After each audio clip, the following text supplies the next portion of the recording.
Okay, great. Well, thank you, Tia, and welcome everybody. It's really great to have you here and joining us for Nickel at Noon. We'd like to begin today by acknowledging the traditional territories of the people of the Treaty 7 region in southern Alberta, which includes the Blackfoot Confederacy comprising the Siksika, Piikani, and Kainai First Nations, as well as the Tsuut'ina First Nation, the Stoney Nakoda, including the Chiniki, Bearspaw, and Wesley First Nations. The city of Calgary is also home to the Métis Nation of Alberta, Region 3, and we appreciate being here and sharing this space. This is Nickel at Noon, the online edition, have been since September, for better or worse. Every week we bring you a different program about art and culture here and now. We have a dynamic range of speakers. Just two more events left this term, today obviously, and next week. There's one more presentation, and then we will pick the program up again in January with a new program of exciting presentations. We're always free. You register through Eventbrite. If you have problems with the links, just reach out to Marla or I, and we'll get you all fixed up. All of the details can be found on the Nichols website. The address is there, or on any of our social media accounts: Facebook, Instagram, Twitter, and most recently YouTube. Yay! You're also welcome to subscribe to our mailing list if you'd like our program details delivered to your inbox. We're thrilled to do that. Just a few housekeeping notes for today. We'll ask you to keep your microphones on mute when you're not speaking. That just helps with the bandwidth. We'll also ask you to hold questions, unless, Tia, you want otherwise. We'll hold the questions until after the presentations. You're welcome, she's nodding, yes. Welcome to use the chat feature for anything burning, and either Marla or I will interrupt with a burning question. And please be aware that we're recording this session, and it will be added to the Nichols, or linked to the Nichols website, but actually posted to our YouTube channel. There are, FYI, at least 10 other fabulous talks. Forget about Netflix. Watch one of our fabulous talks with local artists on our YouTube channel. Just be aware that your names and the chat will not be included in the final recording. However, if you speak, obviously your voice will be included in that recording. Few introductions. My name is Michelle Hardy. I'm a curator with Nickel Galleries and sharing the host position with Tia today. Marla Halstead is the front-end manager for the Nickel and is running the technology. There she is, and the co-host today. That final presentation of the term is Museum and Heritage Studies 533 students talking about their practicum experiences. We have 3 students, 2 at the Military Museum and 1 at Fort Calgary, and they've all been engaged in some really interesting projects. If you're interested in the program, interested in what students are up to, that'll be a good one. But today is also going to be fabulous. So today's presentation is Wearable Design for Mental Health, Art 465, taught by Tia Halliday, and with presentations by a whole variety of students. So that's all I'm going to say. I'm going to stop sharing and hand it over to you, Tia. Awesome. Okay, well, thank you for joining us, everyone. A special thanks to the Nickel Art Museum, the Nickel Gallery for hosting us today. Thank you so much, Michelle. And thank you also for members of the Canadian mental health community who have taken the time to join us here today and to see the really interesting work of our students. So first off, I just wanted to take a few minutes, because we have a packed program for you today, just to tell you a little bit about the course. So Art 465, Wearable Design for Mental Health, is a course I designed for the Department of Art, which merges processes and concepts relating to art, design, psychology, electronics, coding, and entrepreneurialism. So a highly transdisciplinary course designed to engage concepts of art, but to sort of seek out and answer solutions or answer problems and seek solutions to problems that are very relevant to today. And I think the COVID-19 pandemic is certainly something that this course seeks to sort of help and address. So I'll just a little bit of background. So the course was actually intended to occur at the Makerspace at the Taylor Institute the Taylor Institute Library, actually the TFDL here on campus, and which has all sorts of fancy equipment, 3D printers, things that can help students create their wearable designs. Then, as we all know, the COVID-19 pandemic hit. And we were faced with the situation of teaching this course online, totally remotely. So the students, in defining solutions to this problem, the students of Art 465 were all given small, they're called CPX devices. And what the CPX is, it's a small computer circuit board that they were able to program at home. Okay, so they were all given these little packages with these circuit boards, and through the incredible help of our media mentors, so PhD candidate Kath Blair, who's here with us today, as well as graduate candidate Kenzie Houseco, they were able to dialogue and work with the students online, helping them program these CPX devices. And students were actually able to create their wearable designs and wearable prototypes to assist in mental health completely at home, all with only what they had at home and what they had at hand and what they could easily access during COVID-19.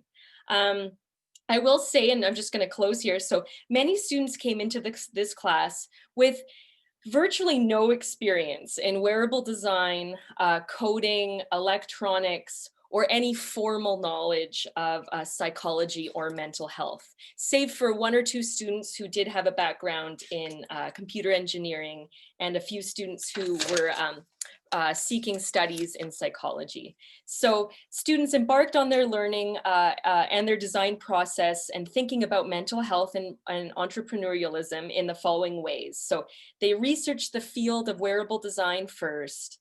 They engaged in design and ideation activities. They then, to learn more about mental health and psychology, conducted scholarly research into the field of mental health. They dialogued about their research with psychologist Andrew Zato, who was the designer and lead strategist for the campus mental health strategy. And finally, learned more about entrepreneurial approaches from learning from a representative from the Hunter Hub of Entrepreneurialism. Okay, so that's my little intro. So what we're going to do today, I have 7 students who are going to present their designs in short 6 to 8 minute presentations. So we're just going to go through them, bam, bam, bam, very quickly for you. And then we're going to engage your questions or your comments at the end. So what we've done is the first 3 students that are going to present today have decided actually to create a video presentation. So a very, very short 6-minute video telling you and walking you through the process of their design process and wearable design and how it helps mental health. And then the last 4 students, so we'll be actually presenting their, just are here live with you, and we'll be presenting their prototypes to you live over Zoom. So without further ado, I'm going to go ahead and get started. Please alert me if there's any issues with the sound or anything. Here we go. I'm going to then just play the first few videos, and then we'll all pass it off to the students who will be presenting live to you. So this first student, so even the students who are presenting here via video are here with us, except for this one student who is Sabrina, who has a class during this time. So, but she was able to make this video for you. Okay. Hi, my name is Sabrina, and I'm currently in my final year of a computer science degree. I specialized in human-computer interactions and minored in visual arts. I have a deep interest in exploring the intersection between art and technology, and this led me to enrolling in and pursuing completion of this course. The space of wearable technologies also relates back to my honors thesis in computer science, and therefore I felt it was a great option to take as I complete my degree at the University of Texas. My choice of mental health issues to focus on was greatly impacted by the COVID-19 circumstances we have all faced in recent months. I chose to pursue an issue which is widely experienced and affects us all in one way or another. I also wanted to focus on something which I could relate to myself, as personal passion can lead to stronger product design and development. Uncertainty, loneliness, anxiety, and stress are only a subset of some commonly faced mental health concerns which have been magnified by our current circumstances. Further, individuals often face long-distance friendships and relationships when they reach the post-secondary level, as they do not wish to give up on their own dreams or to hold back their loved ones from pursuing their own goals. These feelings can quickly compound, resulting in extreme negative outcomes. The technology I chose to design and develop is a set of friendship pairs. These are inspired by friendship lamps, a pair of lamps which are synced and react accordingly when one is interacted with. Through this synchronized activity, these lamps allow individuals to feel that they are in the company of their partner even when they may be apart. The teddy bears use a circuit Playground Express, a mini computer built and sold by Adafruit, to communicate with each other and display output. Input is taken by a button press or shake detection, and output is produced by LEDs. The outputted lights are dispersed and lengthened through the use of fiber optics. This projects light out of the bear's belly and allows for the creation of shapes to project the light in, such as the heart that I have created for the pulsing animation. These bears create a communication channel between the couple through the use of colored lights and multiple methods of interactivity. First, a single button press on the bear's belly will change the color of its belly. The CPX will cycle through a list of predefined colors with each button press. The partner pair can give each color a meaning to provide more feelings of togetherness and comfort. Second, a single button press on the bear's chest will pulse a heart shape higher up on its abdomen. Guess what I've been saying is there ain't no better reason to rid yourself of vanities and just go. Lastly, when the bear is shaken, it will display an animation on its belly. Any action taken on one bear will be immediately reflected on the other, creating a feeling of being in one another's thoughts and company at any moment of interaction. Multiple studies have found that increased communication leads to more reliance on their partners, in turn reducing the perceived amount of stress individuals face in regard to their long-distance relationship. Although effective methods of communication exist given the technologies common in today's world, these options such as Skype, FaceTime, and texting can quite easily become distractions and cause couples to lose track of time, leading to other sources of stress. The designed and developed pair of teddy bears provide an effective, yet subtle and minimally distracting method of communication between couples.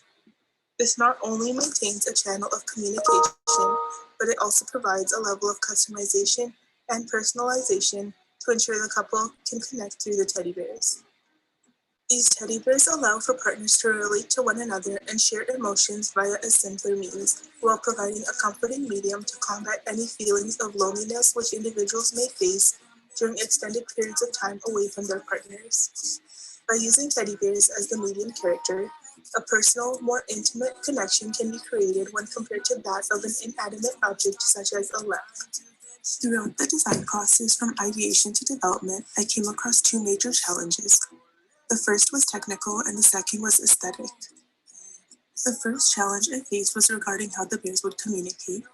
To achieve the effect of communication over a long distance, I required Bluetooth or Wi-Fi connectivity technologies. Due to the lack of available materials and the tight time frame, I was unfortunately not able to achieve this level of complexity and had to settle for using infrared transmit and receive functions. This caused my product to work only over very short distances and created a one-way interaction. With the inclusion of Bluetooth or Wi-Fi connectivity, both these challenges can be overcome to create a fully working device. The second challenge I faced was regarding the visibility of the projected LEDs through the dark brown fur on the second bear. This can be overcome by trimming the fur on the bears, by using bears with thinner fur, by using brighter LEDs, or by using bears with lighter colored fur. The projection shown on the lighter teddy bear is reminiscent of what I pictured when I first proposed this idea. Over the course of this project, I've had the opportunity to explore an interdisciplinary field from a unique perspective, which I would not have gained through my computer science research. I've also been able to grow my passion for exploring the intersection between art, design, and technology. Thank you to Professor Halliday for this wonderful experience and walk through ideation, design, development, and marketing of a product. Thank you to our wonderful media mentors for all of their support as we navigated this foreign space. And thank you to all of you for your time and attention. Awesome. Okay. Just going to go ahead and stop that video. Great. So that was Sabrina. That was our first presenter. I'm just going to now show you our second of the 3 video presentations. So that was Sabrina, again, creating wearable bears that could communicate and help those who are apart, you know, couples who are apart, which is certainly something I think that could be seen as relevant to today's COVID-19 pandemic. Okay, I'm going to move on now, and I'm going to share a video by a student named Chi-Cheng Wu. And Chi-Cheng, I'm going to start by presenting her promotional video she created, all about a device, a pillow device that could be used specifically by international students. Okay, here we go. Are you an international student? Do you usually feel stress, anxiety, and loneliness? Do you miss your family and hometown as I do? All you need is this pillow. Bring me home. This is a wearable device which can assist with some mental health issues, such as sleeping problem, anxiety, and loneliness. It is particularly designed for international students. It has some lovely, happy cartoon on it. And also, it can provide you the most familiar atmosphere when you feel sad. It will play the sound from the CPX. It will play the sound of your hometown or the ambient noise from your family. And also, it is very easy to use. All you need to do is to turn it on and use it as a regular pillow, and it will only react when you need it. It can improve your sleep quality and provide you an excellent experience, even though you do not have any bad emotional. Awesome. So I will just go ahead and show you now Chi-Cheng's short presentation video that showcases some of her process. Hi everyone, my name is Chi-Cheng Wu, and I'm in my 4th year in visual studies. The reason why I take this course is because I think mental health is a serious problem that we are all facing too in this society, especially in this difficult time. My wearable device is called Bring Me Home, which is created for the first year international student in university. They are a group of people who are facing a totally new lifestyle, culture, and language. An author, Nan Jin, has said that most of the 40 students are affected by some major mental health crises, such as anxiety, isolation, and dejection. And this is a critical concern that we need to pay attention to. Bring Me Home can help with some mental health issues, such as sleep problem, fear, depression, etc. It has the same as an ordinary pillow in appearance. The pillow is made by polyester, fabrics, and down. In addition, it includes neck support, a CPX, and a long rectangular flexible iron. The neck support can improve the sleeping quality of the user. It can avoid neck and arm pain, effective in the cervical scoliosis. On the other hand, the long, rectangular, flexible iron in the pillow can help the user make it into a U shape. It can give the user a hug when they need to. Also, it can use as a back support when the user sits on bed. This can provide an excellent experience to the user when they do not have any mental health issue. This device would only function at the time the user is ready to sleep. Also, when it detects some bad emotion from the user, it will play some sound of the user's hometown. Since Lauren LaRose proved that heard the sound from home and hometown can soothe the stress as the same effect as being hugged does. On the other hand, the device would also turn on some cool color lights and try to calm down the user. The sound and light from the device can provide the most familiar atmosphere for this user. You must be curious about how the device can detect the bad emotional from the user. In this aspect, I use two different inputs from the CPX as the standard to tell the device that the user is now feeling bad and you need to do something. The first one is light sensor.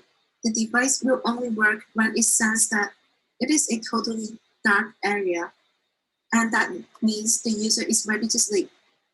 The second input is sound sensor.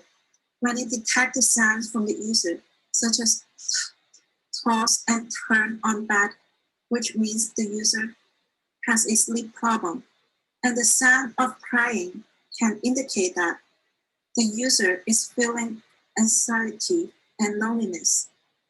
The device will only respond when it detects these both together. When I was building this device, I need to play an MP3 file for the CPX. Professor Halliday, Kenzie, and Kat give me a lot of suggestions on what I can do.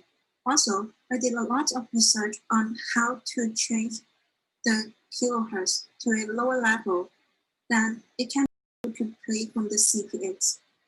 Once I solved this problem, I found out that the only way to play the CPX, the MP3 file, is to use second Python to write the entire program again. However, I only know how to code C++. But very luckily, my brother knows everything about coding, so he helped me to write the program on second Python. This is the biggest challenge that I faced when I was building this device. It helped me a lot to learning about coding in second Python. And I learned how serious would the mental health problem be to international students. Awesome. Okay. So that was a presentation by Chi-Cheng Wu about her pillow that could help those who are far away from home listen to the sounds of home. Okay, last up of the video component of our presentation series today is by a student named Alex May, who created a loneliness pillow. So I think you guys are going to like this. Awesome. I'll just get started. Hi, my name is Alex, and my wearable device is called the Loneliness Pillow. I created this product to attempt to address the mental health issue of emotional loneliness. The concept of my idea stemmed from my own experiences with loneliness from breakups, past relationships, or long-distance relationships. While I was in this lonely mindset, I craved attention, validation, and intimacy from a partner which I no longer had. As such, I hugged a pillow during the night to ease my mind through this time of my life. Thus, my project was to reinvent this cuddle pillow that I had in the past into a wearable art to help cure loneliness. What you're seeing right now in the time lapse is the process of me creating this pillow. I wanted to add features such as physical touch, body warmth, and pressure. To do this, I added a pressurized air chamber and many heating packs into the pillow. I made the design of the pillow to look like an amorphous, cute human figure. With the air pump and heating packs, The amorphous pillow is able to wrap around its user's neck to simulate a hug. I also did some research on the side by reading through scholarly articles of who's most affected by loneliness and how this mental health issue is developed throughout a person's life. People who first experience loneliness are in their adolescence or young adult years, as these stages of life are where people start developing many new social relationships. Adolescents and young adults who fail to create meaningful connections in this stage of life have an increased feeling of loneliness. One of the causes of loneliness is the lack of intimacy and attachment from others. So making a pillow that embraces you made a lot of sense to me. So what you see right now is me creating the air chambers and technical aspects of the device. Some of the technical aspects of the device require me to learn new skills such as computer coding and sewing. The original design of my pillow also had a vest, but I did not include it into my final product, as in I thought it was a little bit too bulky, and thought the pillow itself was enough to create the simulation of some other problems that I found out is that the air pump that I had wasn't strong enough to bend the appendages of the pillow. So I had to buy a second air pump, but it was still not enough to bend the arms. But the pillow was still able to expand, and you can feel the pressure of the pillow while it's around your neck. That was my extent of simulating a hug for the pillow, is I didn't have enough funds to experimenting with mechanically moving the arms of the pillow. Afterwards, I started marketing the pillow, so I wanted to appeal to the demographic of adolescents and young adults. So what I wanted to do was to make very short clips similar to TikTok videos online. I wanted to use social media, pop culture, and trendy music to appeal to my audience. So I'll show you right now one of my promotional videos that I created for this. Oh my God, did you call me baby? Maybe. Is that okay? Yeah, it's cool. I like that. Cool.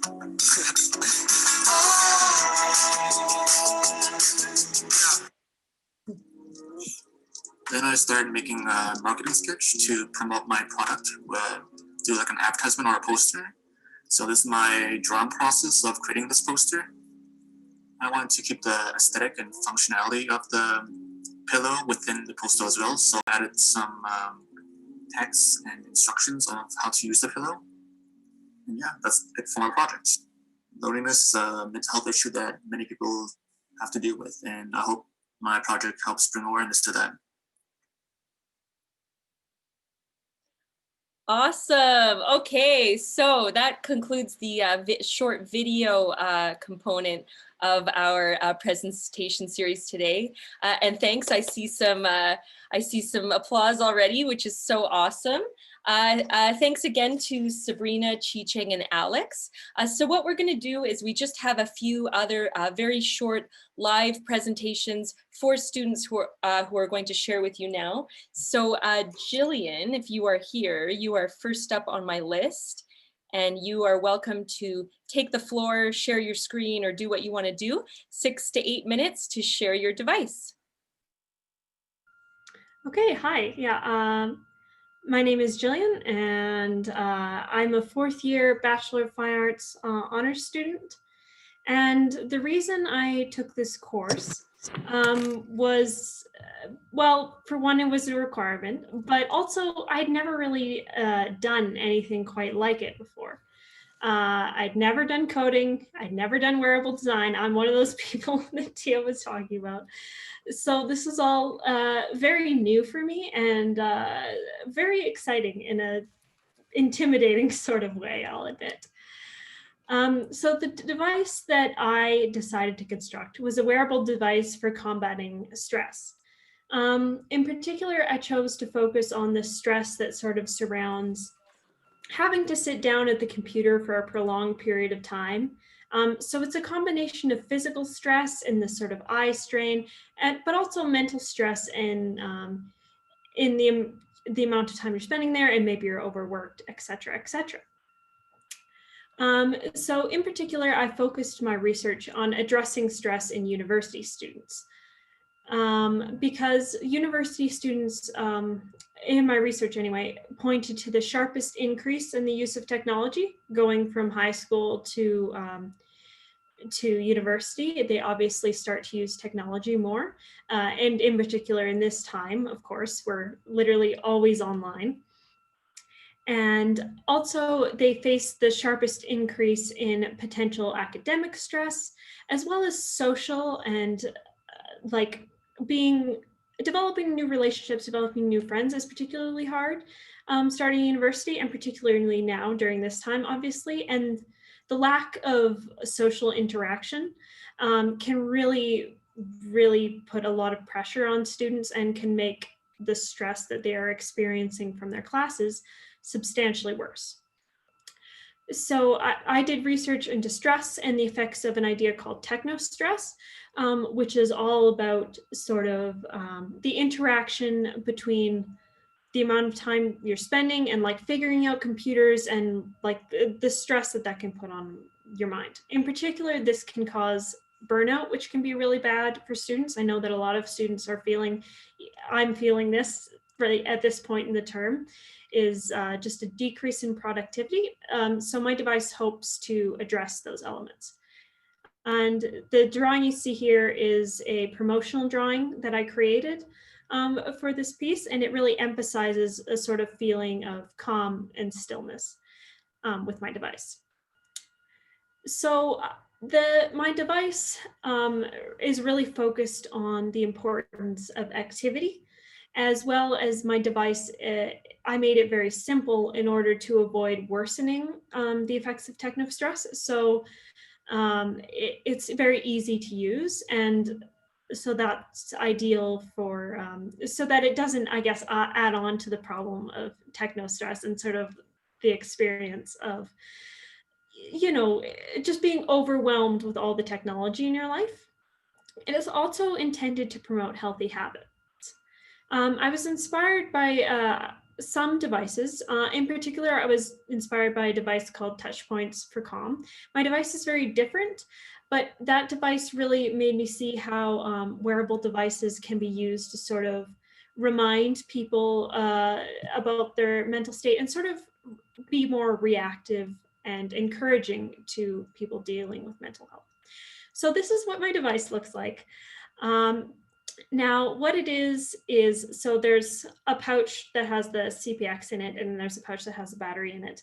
And what it does is it will go around a person's leg. And after they're working at about an hour or so on the computer, the device will buzz, indicating that they should stand up and do something else for 15 minutes. And it'll keep buzzing until the person stands up and walks around. Then after that, there's a switch on the CPX, and the user can choose to turn it to the right. And this will activate the option of, if you sit back down again within 15 minutes, the device will start buzzing again, indicating, hey, you haven't been up for 15 minutes. Come on, move around, do something else that's not the computer. Or the device will activate to play music for that period. It's for that same 15 minutes. So that's less of an annoying way, I suppose, to encourage people to move. Instead, it encourages people to move through music and sound, which is sort of a more happy way, as opposed to the beeping, which the CPX emits, which all of us in the class have experienced, can be quite annoying. It can produce a very high-pitched sound, and it would be very hard to work through. So this is effective, but it's also potentially too annoying for some people. So that's why there's also a musical option. And so the technical construction of this device, initially I wanted to have it so that the CPX could tell if the person was walking or if they were just standing still. And this is something I tried multiple times, sort of using lists and console logs and arrays and all these things that I had no idea existed before the start of this term. So there was sort of this challenge about logging the different acceleration values using the device's accelerometer, which is the part of the CPX board that tracks your acceleration, and sort of trying to get the correct values so that the CPX could differentiate between walking and sitting and standing. And I tried multiple iterations of this. However, none of them were effective enough or sensitive enough to quite work so that the CPX could beep if a person was just standing still. So I had to settle on the CPX being able to tell if the person was sitting and lying down or standing.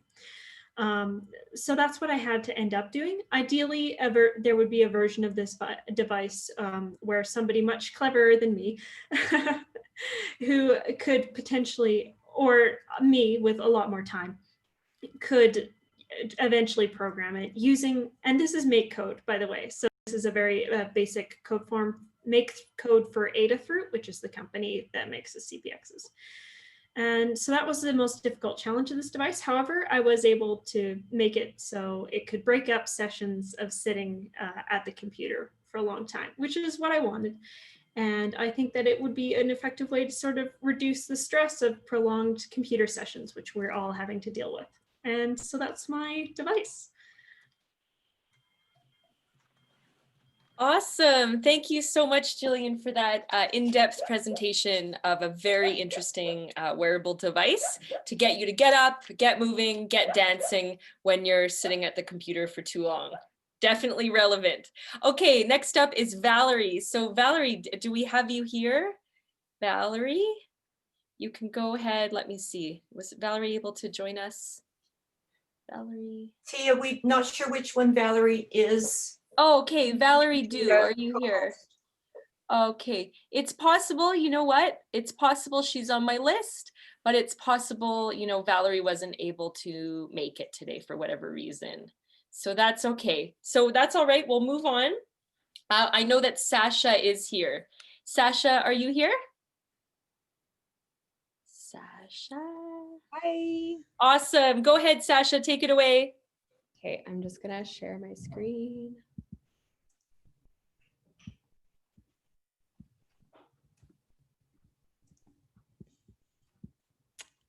I'm Sasha. I am doing a Bachelor of Arts in Psychology and my minor's in Visual Studies. So naturally, when this class popped up, I was very excited about it. I'd taken a class with Tia Halliday before and was like very jazzed about the opportunity. For my final project, I was kind of looking at a few different things. Dysthymia, which is kind of like a low-grade chronic or persistent depression, which I think that I kind of deal with, but then I'm also not sure. Seasonal affective disorder, which I definitely, I'm not sure if I have it, but I think a lot of us notice kind of like a dip in energy when seasons change and we don't see as much sunlight in the winter, as well as anxiety, which I think, again, probably something I deal with too, and a lot of students deal with as well as kind of chronic or acute stress, which I think, again, kind of like part and parcel with an academic environment. So these were kind of like mental health diagnoses or mental illnesses that I was kind of, that were kind of in my head and ones that I kind of wanted to address. I also wanted to play this meme for you all. This meme is about seasonal depression and regular depression and quarantine depression kind of like mashing together and, you know, creating this kind of perfect storm of like many different things people are dealing with right now. So my rationale for this, I was looking at, and I totally flipped slides. No, I didn't.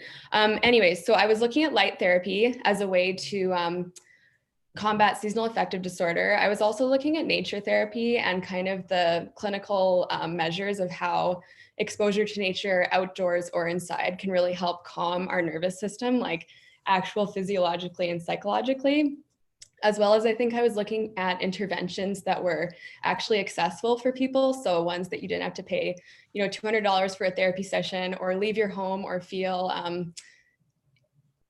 I don't know, very exposed. I was also looking at personalization. So, you know, not getting something that's a one size fits all, but something that's a little bit more like a one size fits one, as well as novelty. Sometimes I'll, you know, find some new intervention that I'm interested in, but I kind of lose interest in it.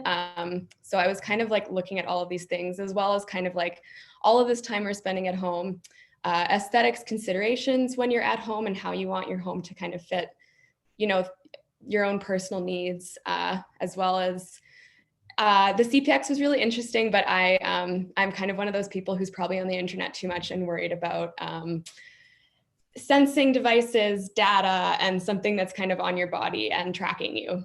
So I got special permission to kind of do something that was like at arm's length of that, I think. These were some of my inspirations. So Circadian Optics is this very cool sad lamp company, which I'd only recently discovered and is actually producing like really beautiful sad lamps. You can only order them from the States though, as well as Shinrin Yoku, which is a Japanese method of nature therapy. So these are kind of like, this country like really lives into this kind of intervention for mental health. I guess it's defined as kind of hijacking all of your five senses, in that you are out in nature and completely distracted from, you know, stress, everyday stressors, and you're kind of getting this restorative benefit from then attuning to all of these natural things in our environment, as well as James Turrell, which I'm sure some people know. He was like Drake's inspiration for a music video, but this man's also has a degree in perceptual psychology. He grew up as a Quaker and is kind of concerned with light as affecting someone's well-being. So these are these three kind of inspirations in visual form. Top left, Circadian Optics. This is like a forest bathing activity in Japan. How beautiful. As well as James Turrell's, one of his sky light inspirations or installations. So anyways, this is my project. It's called SAD Art, Seasonal Affective Disorder Art. I kind of like the sound of it. This is kind of my elevator pitch. Diffuse light and calming environments combine to create accessible indoor nature therapy from the comfort of your own home. Process documentation. Yeah, I think like everyone else, like I ran into time, I ran into expense. I had a lot of help with people kind of suggesting ways to cut corners, just help me along this process. So I got light boxes, light box from Inglewood Art Supply. I talked to Steve Nanuda, who was so helpful, Anthony Reimer, about printing photos on transparency film, which is completely different than printing on any other kind of medium. Anyways, LED lights, which were sold out kind of everywhere, but found some by ordering express through Lee Valley, then dealing with electronics and connectors, which like kind of makes me want to pull my hair out, but got it all sorted out. This is kind of like the end project of the inside of the box. So these are kind of connectors connecting all of these LED strips that I individually cut and glued down. This is a 12-volt power connector that kind of got drilled in through the bottom of the light box. And this is kind of the finished project in the sense that it's still DIY and very piloty, I guess. So this is like, you know, cloud space where blue and greens are studied as being kind of like calming colors, because evolutionarily we think of them as, I guess, helping with our survival. As well, like wildlife, again, calming, these colors, these fractal patterns. These are all things that are like actually studied psychologically, like in clinical trials, and proved to be like pretty effective. Again, like green, waterfalls. The bottom is like a dimmer switch. So once you're done getting your, 20 to 30 minutes exposure, you can kind of turn it down without having to turn it off, and you still kind of have this artwork. That is, I think, it. And then I'm gonna stop screen sharing. And then, yeah, this is it. It's on my wall, and that's it, lit up. You can't see it, the photo, because I think something about screens, but it's that waterfall one. And yeah, that is my presentation. Awesome. Thank you so much for showcasing that to us, Sasha. Thank you so much. I can't wait I'm so excited about the dialogue portion of our event. So we're going to go now to our last presenter, who is Anna, who will showcase her creation, and then we can begin a bit of a chat session. So Anna, are you with us here? I think I saw you. Here. Hi, Awesome. everyone. My name is Anna, and I'm actually a double major in graduating psychology and visual studies this year. So it's very exciting, cannot wait. I was excited about this class because I could clearly connect to fields of studies that I've been learning throughout my university career.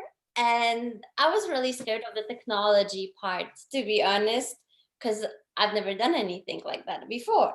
I focused my research on anxiety disorder, and I have a little presentation right here. So I named my design Breathe because my device is helping people to learn the breathing exercises, and it's like a breathing assistant when someone's anxiety is really high to control. It's supposed to assist you with correct breathing. And I wanted it to be easy to learn and easy to use and cheap and small and discreet, so person could take it with them wherever they go. I targeted it specifically mostly for adolescents in my marketing because adolescents are going through very serious neurobiological changes in their bodies, and anxiety disorder can very much hurt them and permanently hurt their neurosystem and affect their brain. So I'm gonna go to the second slide. Okay, so that's a little sketch from when I began to develop my idea. And it shows that my device is gonna help with the breathing exercises. And this is how it works. And I have it on my hand right now. So that's the battery pack. And that's the device and the CPX. At first I wanted to do it in the form of bracelet, but it was too small. So I decided to use a headband because it's thicker and it's easy to put on the headband. And then when I press the A, it turns to blue, which means inhale, and it lasts for 4 seconds, then turns to red, which means hold, and white is exhale, and then it goes back to hold for 2 seconds, and then it begins all over again, and it repeats 6 times. And if you would like, we can try it together. So now it's hold, there's exhale through the mouth, then it's hold again, and then it's inhale again. And I also thought that it's gonna be really interesting to make it a keychain, so a person doesn't need to wear the thick, warm headband all the time. So I put it like that, so it's bound together and can be like this. So it's like a hybrid device to make it easier, and so people can choose which way they would like to wear it. Let's go to the next one. Okay, so the things that I had problem with was coding, but I had a lot of help from the instructors and Tia. And what I would like to do in the later stage is to accompany, like add the voice that person can choose if they want a silent version or if they want to have the voice that narrates the exercise. And also what I've been trying to do, there it is their device reacting to a pulse. And I was able to use the circuit Python. And as you can see at the bottom, the device was reacting to my pulse, but unfortunately I lacked time to make the device reacting to a higher pulse, and the effect, like I just went back to make code. But this is what I would like to do in the future. This is some sketches of how my design looked on the hand, and this is the sketch how it looked on the keychain. And that's my last little promotional drawing. So I wanted it to be approachable for young people. And also I thought it's gonna be like maybe a little that humoristic, but like in a funny way to show the anxiety monsters, which I called troubles, and how the device makes them go to sleep. So it's like maybe a little childish way of presenting it for younger people. And the last thing I would like to say is thank you to all the instructors. And I love that class. And it was really interesting to see that how smoothly all the disciplines could blend. And I think it's very important to make more classes like that. And thank you so much. Awesome, awesome. Thank you so much, Anna. Thank you so much for sharing your device and Visible, sketches. I couldn't see my face when I was describing on my hand, showing on my hand. So I hope you could see me. Yes, we could see it. I could not see myself. So I don't know. Awesome. Thank you so much. Great. It was Okay. a great class. Thank you. So you know what? I'm so pleased to say, everyone, I know we're probably anxious to kind of stretch a little bit and have a chat, but I'm so happy to say that Valerie, the student that was able to finally make it, I think she had a class conflict. So Valerie, did you want to take the final very few minutes to go ahead and share your work? So Anna, if you want to stop screen sharing. Valerie, awesome. Valerie, are you with us? Yes. Awesome. Do you want to, yay, go Yay. ahead. And you have just a few minutes to share with us your incredible work. Yeah, so I didn't really have a presentation prepared, like a PowerPoint, but I did want to show like my device. What I created was like a grounding game for people with PTSD. I thought it'd be like helpful because I myself do have PTSD, and grounding was something that I learned in therapy and I thought was really helpful. So what this device does is it'll kind of like trace your heartbeat. So I have a sensor on here, and if I put my finger on it and my heart rate gets too high, it will switch to a grounding game. I can kind of like trigger the grounding game just to show it right now, if that wants to work for me. Sometimes it's kind of, we're kind of limited by the technology, but it works in theory. So let me just try to trigger that. But while I wait for that to kind of trigger, what it does is when someone's heart rate gets too high, like when they get anxiety, for example, it'll trigger this game that kind of helps people to kind of focus back into the present. It's kind of like a Simon Says kind of thing. The lights will flash and you'll have to press the corresponding touchpad next to the light. So it'll kind of help you focus back into the present rather than have you spiral out into your anxiety. Yes, my heart rate is actually working. Usually it's very sensitive, but I guess now it decides to work very well. But my heart rate's not that high right now, so you could do I can't really show that. Jacks and yeah, maybe. But here, I'll try this again. But yeah, I really wanted to incorporate something like a grounding game into this device. And I thought it would be really helpful, especially because with PTSD, sometimes you might kind of get lost in your own mind.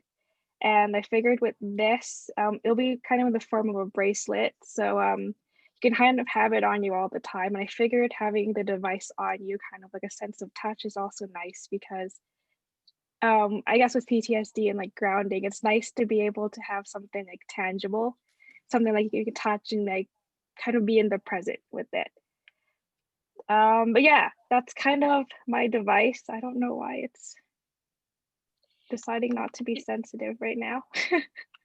Valerie, did you want to hold it up for us? Because I know you had that, what it's sitting in, you actually had it 3D printed at the university, right? Oh, it's working now. But yeah, like you can see, like it'll flash. If you get it wrong, it'll go red. And if you want to like press it, like you'll have to like press it corresponding to the thing. It's kind of hard to do it right now. So that one, I think, was this pin. You'd press it, it'll be right. and then you kind of have to focus on it. Yeah. And the fact that it kind of goes on for a while is also very helpful, because that way you can kind of have a longer time just trying to like focus on this rather than what your anxiety is doing. But yeah, it's in a 3D printed case, and I have like all the batteries and everything kind of like within this case here. But yeah, that's kind of the gist of my device. Awesome. Thank you so much, Valerie. I'm so happy you were able to show your work. And thank you to all the students of Art 465 for your honesty and your incredible work, and your guts to get up in front of a public audience and share the work that you did for this course. So Michelle, I'm wondering how we might want to take questions, or if you have any ideas on how we could orchestrate this. Well, there's a few questions in the chat, so maybe we should start there. And I noticed one from Sana to Anna. You're on to something here. There are online resources available for this, but nothing that allows for a tactile experience, which is super important for anxiety and grounding. So awesome to see this. Sorry, that was a comment, not a question. There was a question there somewhere. Oh, here we go. From TG, a question for Sasha. Have you thought about adding sound or audio tracks to your SAD art boxes? Sasha, are you still with us? Yeah. I'd love to do that. At the start of this, I remember talking to Professor Halliday about like doing a whole room. Clearly with the time constraints, not possible, but yeah, sound would be amazing. I've also thought, I don't know how this would happen, but some sort of like a video. So getting out into a field and doing like a full video recording, and then maybe there's even more ways you could have it personalized and flip through channels. But yeah, money, please. Or We'll work on that. Awesome. There's awesome. always a bottleneck. Yes. Oh, here's another one. Thank you, Dick. Great presentations. Couple of questions. I really appreciated Alex's presentation as somewhat of a lone male, and we know males are at high risk of mental distress and not always seeking help. Alex, how many males were in your class? And Tia, what's the current gender balance of students in the Department of Art? Alex, you could go ahead and take the first question, and then I can answer the second. I think I'm the only one in class that's male, so yeah. Was that the question? Just that? I think it could be it. Well, and Dick, I can answer your question as well. And thank you also for bringing that up. Certainly, in our consultation with Professor Zato from the Campus Mental Health Strategy, he did reveal to us that absolutely men in particular are at increased risk for a number of mental health concerns. And I think you bring up a really good point concerning, our sort of how we culturally sort of situate men, and that they may not be as willing or feel as comfortable to seek help, or maybe there may even be limited resources there in which to help them. So that was certainly something that we learned about in our sort of collective research for this course.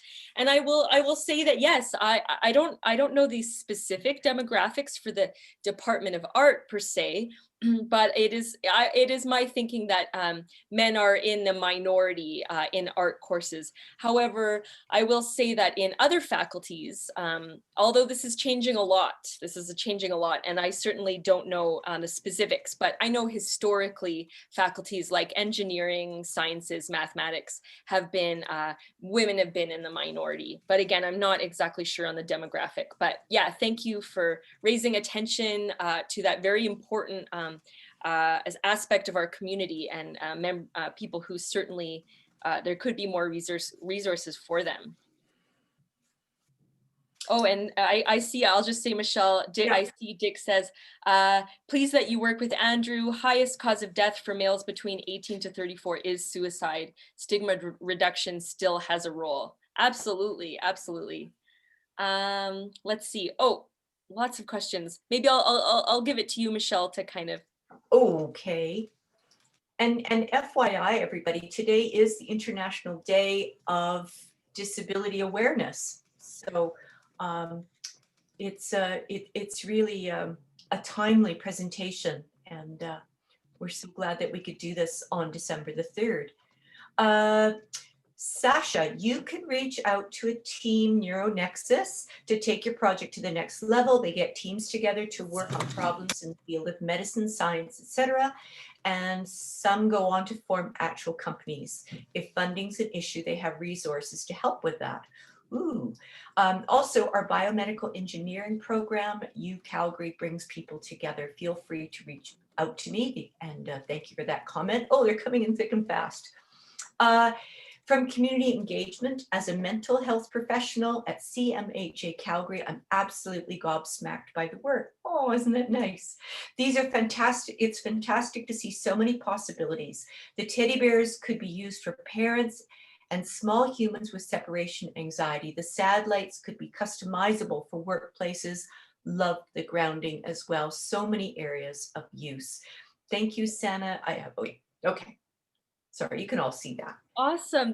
Those are such great comments. And I just wanted to dive in. Sana, thank you so much for that suggestion. In fact, Michael Kalos from NeuroNexus immediately contacted me, and we're going to have a Zoom next week. And I'm actually, my next plan is to tell my students all about the NeuroNexus, because it's a perfect fit. Of course, yeah. And I actually read your You Today article and I forwarded it to Mike, and I'm glad to see that he reached out to you. So yeah, we'd love to collaborate and get all your students forming their own companies. I think they've got fantastic work here. So thank you so much for showing that. Good work, everybody. You know, just leave it. Us artists can surprise you. Just leave it to artists to. Awesome, folks. We're watching something wonderful be born right here, right now. Wow, that's true. And I just want to give really just hand it over to the students who really they learned all of this from their bedrooms at home. Okay, I can't emphasize this enough. This, when the COVID-19 pandemic hit, I was working with some of my team, the media, Kath Blair and Kenzie and Leanne Morrow, and we thought, like, how can we do this? Like, this might not even really be possible. Like, we might have to just cancel this class. There's no way we could teach students wearable design, coding, to new beginners, to absolute beginners. And somehow we were able to put this together. And I really have to commend the students for their incredible patience, their incredible work, and also to Kath Blair, Kenzie Housego, and all the other media mentors that helped students along the way. Really, like, it's a miracle, and it's really awesome. So. Okay, well, we have time. If somebody wants to shout out one last question, does somebody have a burning issue? This is your moment.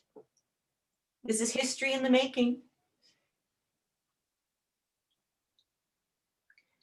Not hearing anything. This has been really exciting. And Tia, I know that the students should be really grateful to you for your energy and your perseverance and your foresight and all sorts of other adjectives. This was just a really wonderful experience for all of us, watching and learning so much. I'd like to thank you for bringing this to Nicolette Noon. And thank you all for joining us here. Just remind you that there's one more presentation next week. It'll be just as exciting.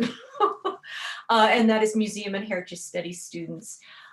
We are recording this session. And once I clean up the recording, it will be posted to the Nichols YouTube channel.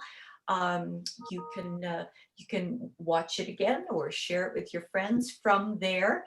And Tia, I'll make sure that you get the raw footage. I'm sure that would be useful for you and your Oh, students. great. Thank you so much. And yeah, thanks